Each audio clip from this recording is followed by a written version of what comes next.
Excellencies, in our deliberations, we often advocate the promotion of a rules-based order.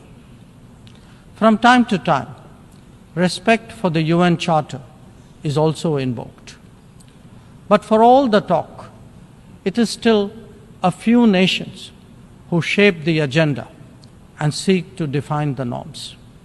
This cannot go on indefinitely, nor will it go unchallenged. A fair, equitable, and democratic order will surely emerge once we all put our minds to it. And for a start, that means ensuring that rule makers do not subjugate rule takers. After all, rules will work only when they apply equally to all. Mr. President, we must never again allow an injustice like vaccine apartheid to recur. Climate action, too, cannot continue to witness an evasion of historical responsibilities. The power of markets should not be utilized to steer food and energy from the needy to the wealthy.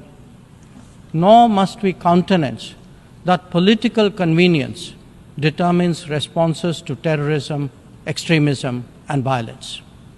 Similarly, respect for territorial integrity and non-interference in internal affairs cannot be exercises in cherry-picking.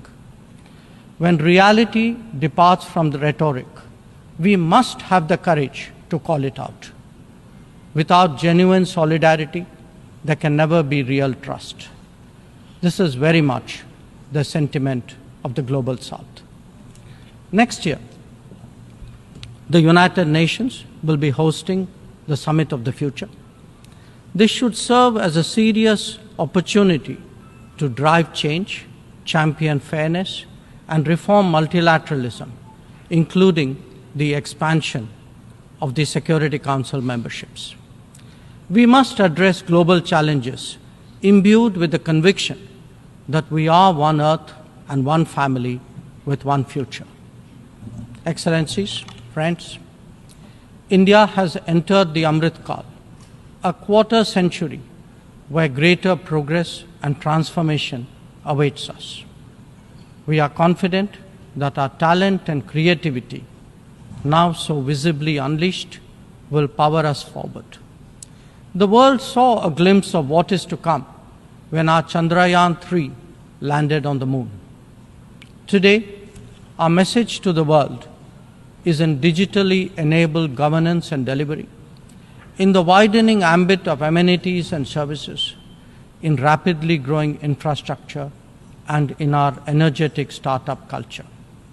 It is visible too in vibrant cultural expressions, such as in the arts, yoga, wellness, and lifestyle.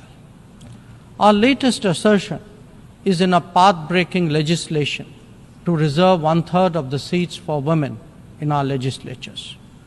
Mr. President, I speak for a society where ancient traditions of democracy have struck deep modern roots.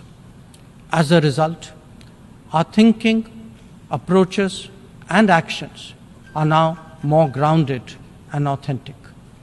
As a civilizational polity that embraces modernity, we bring both tradition and technology equally confidently to the table. It is this fusion that today defines India, that is Bharat. I thank you, Mr. President.